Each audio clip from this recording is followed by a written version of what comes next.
Vamos, irmãos, então, a segunda regra de interpretação, ela diz o seguinte, essa regra é muito importante, que diz a Bíblia interpreta a si mesma.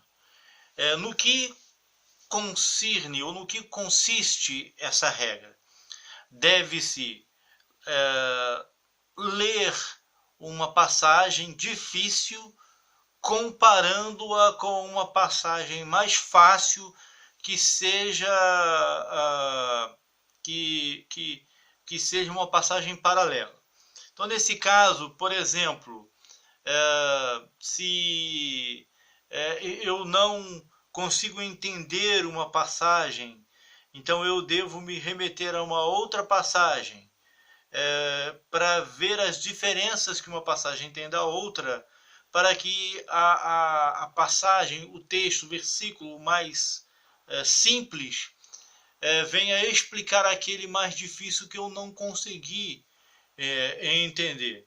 Né? Então é importante que ao estudarmos a palavra de Deus, nós venhamos comparar as doutrinas, ou melhor, comparar os versículos que tratam da mesma doutrina. Né? E aí eu recomendo para os irmãos, como eu já recomendei antes, eu recomendo de novo, a Bíblia de referência Thompson com versículos em cadeia temática, porque esses versículos em cadeia temática ali na Bíblia Thompson traçam um paralelo, a Bíblia coloca esses versículos em colunas e fica mais fácil para a gente comparar um texto com outro texto, então a gente passa a entender melhor o texto difícil comparando com um texto mais simples. Né? Então, por exemplo, vou dar um exemplo aqui bem claro de passagem paralela. A mulher pecadora que ungiu os pés de Jesus, né? E secou com os cabelos. Um grande número de irmãos, eu digo que a maioria dos nossos irmãos, entendem que essa mulher era Maria Madalena, porém não era. Tá? A Maria Madalena, ela era a única referência que a Bíblia dá, a única característica que a Bíblia dá a ela, né? No caso, característica dela antes dela se converter, é que ela era que ela tinha 7 demônios e que ela era uma mulher pecadora, né?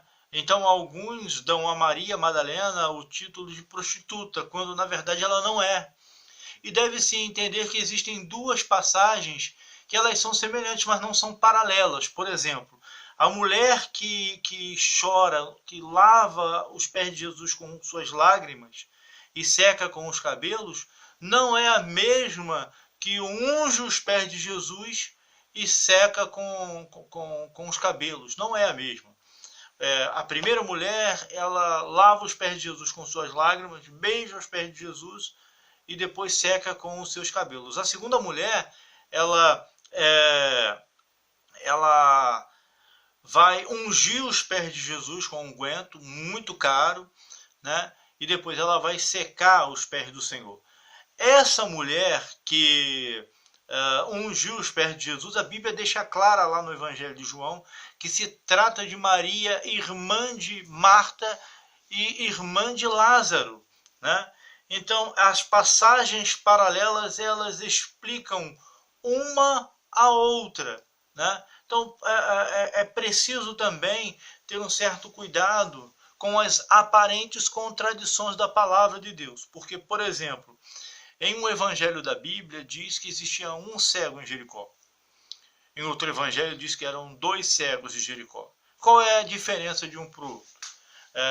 A diferença é que um evangelista, Mateus, se não me falha a memória, ele dá ênfase àquele que gritava mais alto, que era o Bartimeu, que era o filho de Timeu. A palavra Bartimeu, a palavra aramaica, né? Bar é filho em aramaico, né? Que era a língua daqueles que viviam na época de Jesus. O hebraico ele já passou por uma transformação, aí eles passaram a falar o aramaico, né? Então, o Mateus dá mais ênfase a esse filho de Timeu. enquanto que o outro evangelista, o Lucas, se não me falha a memória, eu não lembro se é exatamente o Lucas, mas se não me falha a memória é ele mesmo, ele fala de 2 cegos de Jericó. Porém, o que grita mais alto é o Bartimeu, é o filho de Timeu. O outro deseja a cura, mas ele fica mais calado, né? Então é importante que se pense que um texto complementa o outro texto e um não contradiz o outro, ok?